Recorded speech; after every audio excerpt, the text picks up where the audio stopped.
I always knew something wasn't quite right with my family, but it wasn't until Christmas Day that everything truly unraveled. That morning, I stopped by my parents' house with an envelope of cash, extra to help with utilities. I'd brought it like I always did, out of obligation, out of hope that maybe this time they'd see me. But the moment I stepped into the living room, everything froze. My mother, Margaret, who had insisted she was too sick to watch my daughter Mia for even a night, was sitting on the couch, smiling, healthy, and bouncing Lisa's kids on her knee. The shock was like a slap. For a woman too frail to babysit my child, she looked full of life. My stomach dropped. I managed to choke out, "You said you couldn't watch Mia because of your health." My mother blinked. My sister Lisa, always quick to jump in, shrugged and said, "She's got a lot on her plate. Don't stress her out." As if I was the problem. That moment crystallized everything. 32 years of being second best, of always giving and never being seen. I had paid their bills, covered their groceries, helped Lisa when she was behind on rent. I kept the family afloat, and still, I was just a backup plan. A wallet, an afterthought. And the worst part? They didn't even deny it. When I asked, "Does Lisa need you more than I do?" my mom didn't answer. My dad looked away. Lisa rolled her eyes. That silence was the loudest truth I'd ever heard. I didn't yell, I didn't cry, I just said, "Okay," walked out, and didn't look back. That night, I told my wife Erin everything. The next morning, I canceled every payment. Rent, utilities, insurance, gone. Then I sent a final text, "You're on your own now. Good luck," and I blocked every number. The backlash came fast. Calls, emails, Facebook rants about how I'd abandoned my poor sick mother. But I didn't flinch. I wrote my own post. The truth. And for once, people listened. Friends, cousins, even neighbors chimed in. The house of lies they'd built started to crumble. For the first time in my life, I wasn't the fixer. I wasn't the ATM. I was free. And I wasn't going back. I thought after my final text, they'd leave me alone. But I underestimated how desperate people can get when they lose the one person holding everything together. The first message came from my mother. Long, guilt-filled, saying I was cruel, that she couldn't make rent, and the electricity was about to be shut off. Then came my dad's, short and cold. "You're being selfish." Lisa wasn't far behind. At first, she mocked me, then flipped to apologies, then blamed me for the mess the family was in. I didn't respond. I didn't need to. For the first time in my life, I wasn't afraid of being cut off from family. I was building a real life with Erin and our daughter Mia. Erin didn't need me to explain how deep this wound went. She saw it in my eyes. She wrapped her arms around me and held on. That quiet strength, that silent support, that's what I'd been searching for all my life. In her arms, I wasn't the disappointment. I wasn't the backup plan. I was home. 3 days later, my mother posted a tearful story on Facebook about how her ungrateful son had abandoned his sick, elderly mother during the holidays. "I gave everything for him," she wrote, "and this is how he treats me." Not a word about the years I paid their bills. Not a mention of the lie she told about her health. Nothing about how she refused to watch my daughter for one night while babysitting Lisa's kids full-time. I wasn't planning to respond, but Erin said, "If you don't speak up, they'll own the story." So I told the truth, plain and simple. I shared how I'd paid their rent, their utilities, their groceries, how my mother faked being too sick to babysit my daughter, how she'd been lying for years, manipulating me while coddling my sister. I didn't write it for sympathy. I wrote it for clarity. And it worked. The support poured in. Friends, co-workers, distant relatives, people I hadn't spoken to in years messaged me with their own stories of family betrayal. Even neighbors chimed in, saying they'd seen my mom out gardening or shopping when she claimed to be bedridden. Lisa got hit the hardest. Her image as the struggling single mom fell apart. People began asking questions about her vacations, her shopping habits, her entitlement. She couldn't spin it anymore. Through it all, I stayed calm. I didn't lash out. I didn't play the victim. I simply reclaimed my voice. For once, I wasn't Jake, the family ATM. I was Jake, husband, father, man with boundaries. And when I went to bed that night, I slept without guilt, without stress, because I wasn't saving them anymore. I was finally saving myself. I hadn't heard from my parents in 2 weeks, and I thought maybe, just maybe, they'd finally gotten the message. That maybe they were learning to survive without leaning on me like a crutch. But one Tuesday afternoon, as I sorted mail at the kitchen counter, I spotted an envelope addressed in my mother's familiar cursive. No return address, no note, just a holiday card. I opened it, unsure of what I expected. Inside was a picture of my parents and Lisa, smiling with her kids in matching Christmas sweaters.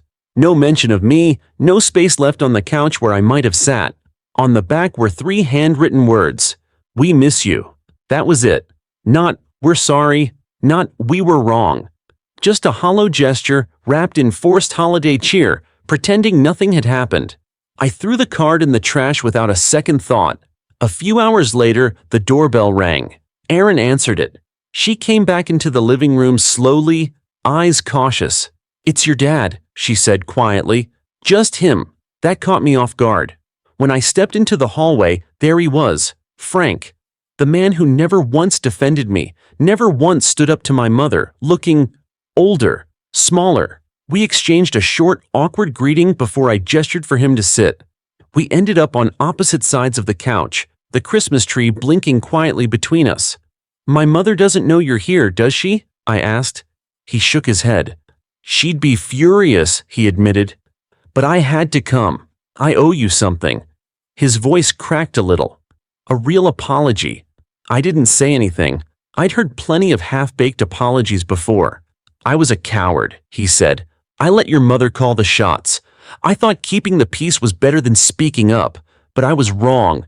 I let her treat you like a second-class son. I watched her manipulate you, and I never stopped her." I stared at the man I'd once wanted so badly to impress. For the first time, he wasn't dodging responsibility. He wasn't blaming stress or money or me. He was admitting it, owning it. And as much as I wanted to shut him out, a small part of me, the son who still longed to hear he mattered, listened. He didn't ask for forgiveness. He didn't try to fix it with promises. He just said one thing before he left. "You're a better man than I ever was." When I closed the door behind him, I stood there for a long time. The anger hadn't disappeared, but it wasn't boiling anymore. It had quieted. I didn't know if that made things better, but I did know this. For the first time in my life, my father saw me. Not as a wallet, not as an obligation, as a man. And maybe that was a start. The day after my father's unexpected visit, I found myself thinking more about what could have been than what was. I wasn't angry anymore, just tired. Tired of carrying decades of disappointment, tired of trying to fix what they refused to acknowledge. Life had finally started to feel peaceful. Erin and I were planning Mia's birthday party, a dinosaur-themed bash with balloons and frosting and the sound of kids' laughter echoing through the house. We'd even put in an offer on a new home, somewhere quieter, with good schools and space for Mia to grow. But just as we were starting to feel like we'd closed the chapter for good, my phone buzzed with a message from an unknown number. "It's Lisa. Can we talk?" I stared at the screen for a moment, unsure how to feel. My sister and I hadn't spoken since the confrontation at our parents' house. What could she possibly have to say now? Curiosity won out. I replied with 2 words. "When and where?" We met the following Monday at a quiet coffee shop downtown. She looked different. Less polished, more real. No designer coat, no condescending smirk.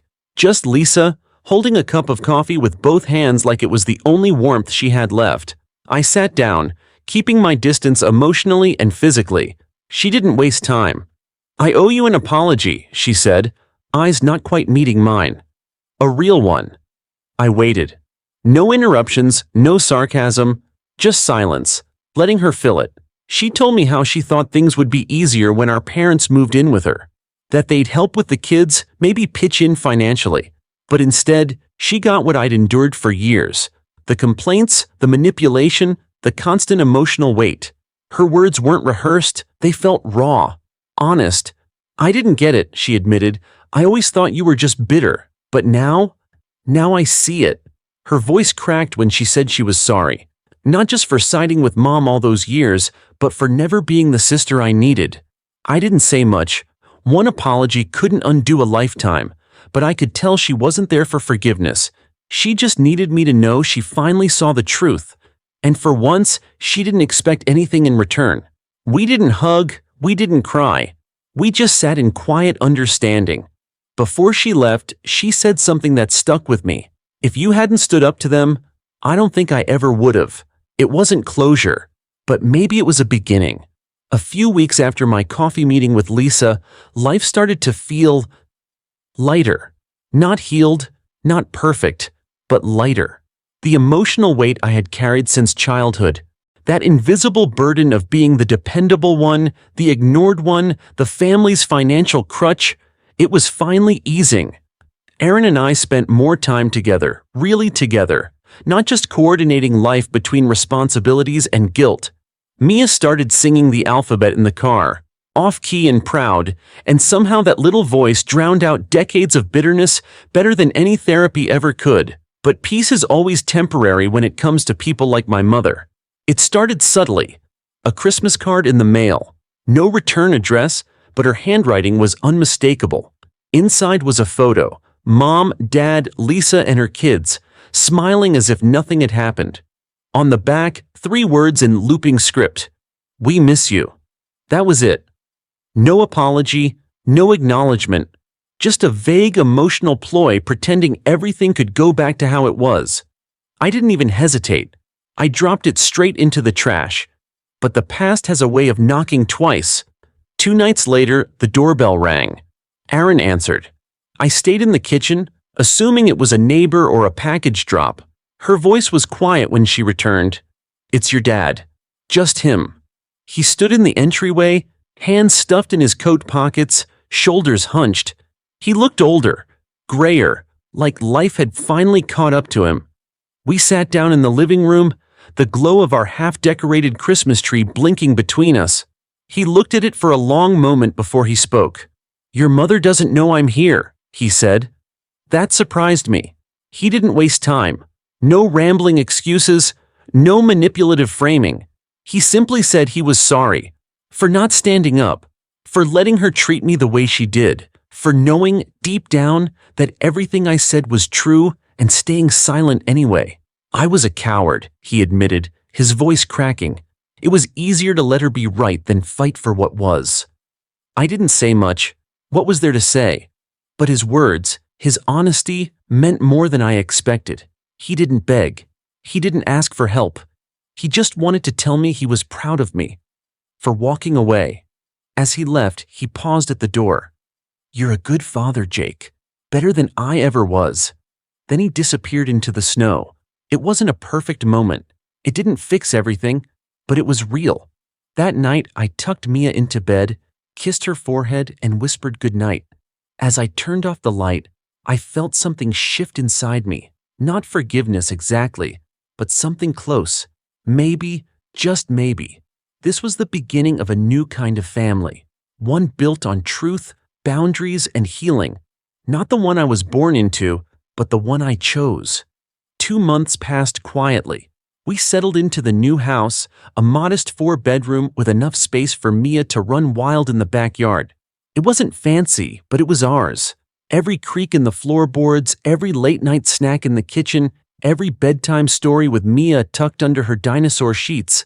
It all felt real. It felt earned. For the first time in my adult life, I was living without constantly looking over my shoulder, waiting for the next guilt trip, the next favor disguised as family obligation. Then, out of nowhere, a text arrived. It's Lisa. Can we talk? I stared at the message for a long time. My sister and I hadn't spoken since the day I walked out of our parents' house. I had no idea what she wanted, but against my better judgment, I responded. When and where? We met the following Monday at a coffee shop halfway between our homes. Lisa was already seated when I arrived, and she looked different. Less polished, more tired, human. For the first time in years, I didn't see the smug golden child. I saw a woman unraveling. She thanked me for coming. I didn't respond. I just waited, and then, surprisingly, she apologized. Not a half-hearted, "I'm sorry you felt that way" kind of apology. A real one. She admitted she'd let Mom control the narrative, that she'd gone along with it all because it was easier than facing the truth. She confessed that when Mom and Dad moved in with her, she thought they'd help with the kids, but instead, they drained her, complained, expected, demanded. They were never going to change, she said quietly, staring into her coffee. I asked her why she was telling me all this now. She hesitated. "Because I was wrong," she said. "About you, about everything." And for the first time in 32 years, my sister saw me. Really saw me. I didn't forgive her, not then, not fully, but I did acknowledge her effort. Change, after all, doesn't happen in grand gestures.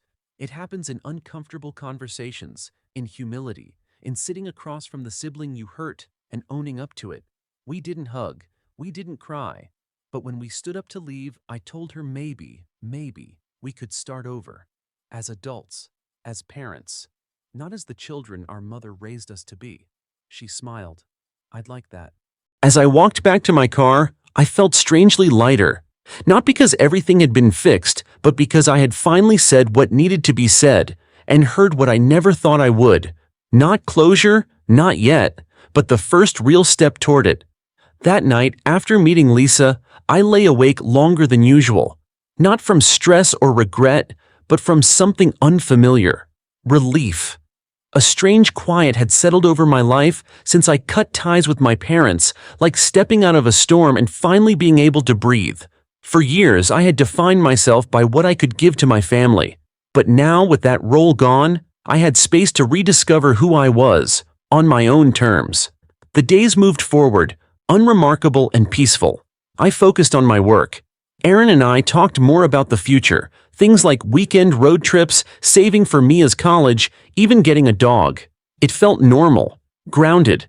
Then, out of nowhere, came a Christmas card. No return address, just my mother's familiar handwriting on the envelope. Inside was a typical holiday photo. My parents, Lisa, her kids, everyone smiling, as if nothing had happened. On the back, just 3 words scribbled in looping script: "We miss you." No apology, no acknowledgement. Just those words, as if I was supposed to read them and pretend the past year never happened. I tossed it in the trash without a second thought. But fate, as always, had other plans. A few nights later, the doorbell rang. Erin answered it while I was putting Mia to bed. When I came downstairs, she met me in the hallway with a look I couldn't quite read. "It's your dad," she said quietly. "Just him." I found him standing in the entryway. Older, thinner, shoulders slumped under the weight of unspoken things. I didn't invite him in, but he asked if we could talk. Erin nodded, took Mia upstairs, and left us alone. We sat at opposite ends of the living room. The glow of the Christmas lights blinked softly between us. For a long moment, neither of us said anything. Then he spoke. "Your mother doesn't know I'm here," he began. I raised an eyebrow. He continued, voice low, rougher than I remembered. He told me he was sorry. Not in a performative way, but with the trembling tone of someone who knew he had failed. He said he let my mother run the show, ignored her favoritism, turned away when things were unfair, because it was easier than standing up. "I was a coward," he admitted. "And you didn't deserve that." I sat in stunned silence. I had waited my entire life for someone, anyone in that house, to say those words. He didn't ask for money. He didn't even ask for forgiveness. He just wanted me to know, "You were right to walk away, and I'm proud of you for doing what I never could." And for the first time, I believed him. Not everything was fixed that night, but something shifted. A small crack in the wall that had stood between us for decades. And for the first time, I didn't feel like a son begging to be seen. I felt like a man finally being respected. Sometimes the hardest lesson we learn in life comes from the people closest to us, the ones we expect to love us unconditionally. Jake's journey is a reminder that loyalty, love, and support cannot be one-sided, even when it comes to family. For years, he sacrificed his own well-being to prop up relatives who saw him more as a provider than a person. He gave financially, emotionally, and spiritually, hoping that one day they'd see his worth beyond what he could offer.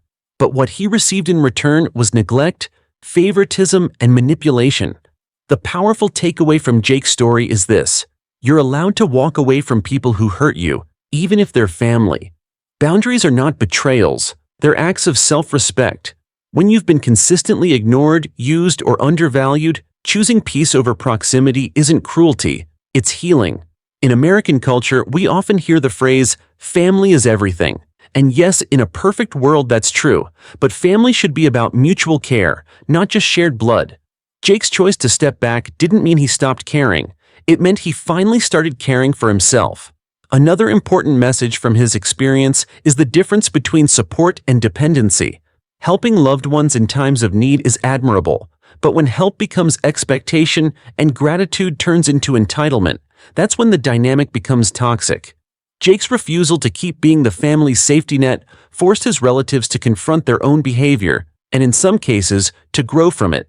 And perhaps most powerful of all, Jake built something better. He didn't just burn bridges, he built new ones. With Aaron, with Mia, and even with his sister Lisa, who finally saw the truth and owned up to her mistakes. Forgiveness didn't mean forgetting, but it opened the door to something healthier. If you're someone who's constantly giving without being seen, Jake's story is your sign. You don't have to set yourself on fire to keep others warm. You are worthy of love and respect, not because of what you give, but because of who you are. So take this story with you. Let it be the push you need to reevaluate what you've accepted in the name of family, and know that it's okay to choose your own well-being. What did you think about Jake's story? Have you ever been in a similar situation? Don't forget to like. If this hit home, share it with someone who might need to hear it, and subscribe to Reddit Confessions for more real-life stories of resilience, growth, and the power of choosing yourself.